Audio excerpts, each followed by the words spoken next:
Alright guys, welcome back to the channel. Welcome to another video. Today we have the final, last but not least, Great Ape EZA out of the three. EZA? Definitely not EZA. We have the final Great Ape EZA out of the three, which is of course Great Ape Raditz. And yeah, we're going to be running on the Great Ape Power Team just because we can. And we're going to be running all three of them. We've got a little bit of brother action going on. We've also got some father and son action. We've got the whole kind of Goku team. Well, not Goku team, but we've got kind of the Goku family kind of all on one team. But before we do get into today's video, if you could drop a like and subscribe if you are new, all the support is very much appreciated. But just like the other two, we're going to go through what Raditz did prior to his EZA and what he does now. So prior to EZAing, his leader skill was when HP is 30% or above, Ki +3, and attack and defense plus 30%. That's such an old but terrible, don't get me wrong, old but terrible leader score from back in the day. Now it's all types Ki +4 and HP and attack and defense plus 50%. On super before, he would cause supreme damage to enemy. Now he greatly raises attack and defense for one turn and causes supreme damage to enemy. On passive, before he would have attack and defense plus 12% per Ki sphere obtained, turns into giant ape when conditions are met. Now it's 80% on attack and defense, plus an additional attack and defense, plus 15% per Ki sphere obtained, plus an additional attack, plus 80% when performing a super attack. If HP is 80% or less, turns into a giant ape when conditions are met. These, I mean, it just kind of shows you how old these three units are and how bad they were and how much an EZA can just completely change a unit and make them so much more usable in the current climate of Dokkan. Like, it's mad. Easy. Excuse me.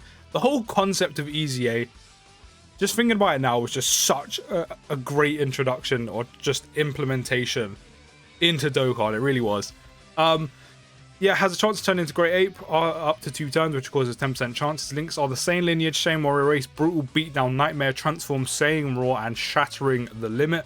Categories are Low Class Warrior, Giant Form, Pure Saiyans, Goku's Family, Terrifying Conquerors, Giant Ape Power, Space Traveling Warriors. Does he get onto any of those teams? Maybe now that he's EZA'd, maybe he'd get onto Giant Form and Low Class Warriors. Other than that, probably doesn't make it onto many teams, I'll be completely honest. But Raditz to me is very situational of how good he is or can be compared to if he is bad. Which is, they all have attack and defense plus 80%, which is okay-ish. And they all greatly raise attack on... Right now, I think Raditz is the only one who Is he the only one that greatly? He raises attack and defense for one turn. I'll say, okay, so Raditz is the only one who greatly raises attack and defense, which kind of not really counteracts, but kind of works alongside the fact that he doesn't get, you know, a flat extra attack and defense percentage when he supers. Whereas his is an extra 15% per Ki sphere obtained, which that's what I mean by situational, in terms of if you don't get a lot of Ki orbs, obviously that part of his passive, you're not going to be getting the numbers up.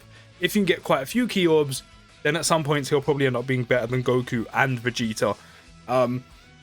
So yeah, I mean, if anything, I probably, off the bat, like off the basis, I'd probably still say Goku is the better EZA out of all three of them.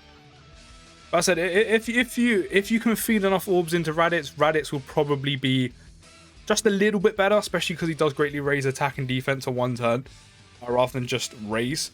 So there is that, but just like I said when I first started these with Vegeta, in terms of output, their damage output is quite decent. You know, for this stage in Dokkan, if you look at some of the Dokkan faces, can't talk English today. Dokkan Fests, you know, attack stats when they're super in. Their damage is pretty good, but other than that, in terms of their EZA in general, as I said, they're nothing overly amazing. They're not bad. They're okay. They're mid, which is good enough. But yeah, that's enough rambling. We're going to take him into a Dokkan event, probably the Kid Gohan one. As I said before, I'm not really too fussed if we die. Just need to see what Raditz can do. Yeah, let's hop in, see what they can do to round off these Great Ape EZAs. Okay, so we do have him on rotation immediately. In terms of the links, I mean, to be fair, even though I didn't really focus on links with the first one, because they're not going to make that much of a difference unless they're level 10, which of course they're not. And by the way, Raditz is also another one. I only have one dupe in him, not even two. None of these units even have two in there. Just the one, But we do have a majority of his links off with Vegeta, which is Saiyan Warrior Race, Transform, Saiyan Raw, and Shattering the Limit. And on turn 1, he has 150k attack stat and 78k defense. Of course, straight off the bat, you know, while supering, Vegeta and Goku will outshine him. As I said, it's very situational of making sure you get how many key orbs you do get. So in this case, we'll be getting about 6. So that's 6 key orbs with the extra 15%. Give Vegeta those, and then Gogeta at the end of the rotation can have those orbs. What's his attack stat saying? 1.8 million.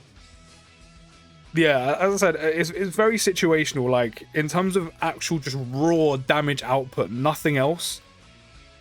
Vegeta and Goku will definitely edge it. Definitely, 100%. As I said, I do think, and I think the statement's kind of ringing true right now, I do think Goku will probably edge it in terms of all-rounder EZA compared to the other two. But as I said, Raditz does have the potential to put out some pretty good numbers, but that's if you just kind of feed him loads of orbs, or if you essentially you nuke with him, and obviously you're using items to get all the strength orbs. Well, not even strength orbs, but just essentially actually probably strength orbs, but yeah, just to get all orbs given to him, which of course is you know, you're kind of force feeding him. So, you know, as I said, it's very situational, but yeah, Raditz is definitely probably the kind of worst of the bunch, if you will. So we do actually have him on rotation with Big Papa Bardock right now, so we do have an extra link of, is it saying lineage? Yes, saying lineage. So we're going to let Vegeta attack up front. Of course, he did greatly raise his attack and defense for one turn, so now we've got 150k attack stat and 78k defense. Can only get 5 orbs this time instead of 6, so we'll probably be doing a little bit less damage. But yeah, as I said before, these EZAs, in terms of damage output, I mean, more so, as I said, Vegeta and Goku, their actual raw damage output, like 2.2 million. I think Goku was sitting on like 2.5 million yesterday, something like that, close to it. It's pretty good. For 2021 Dokkan, it's pretty good, right? It's decent.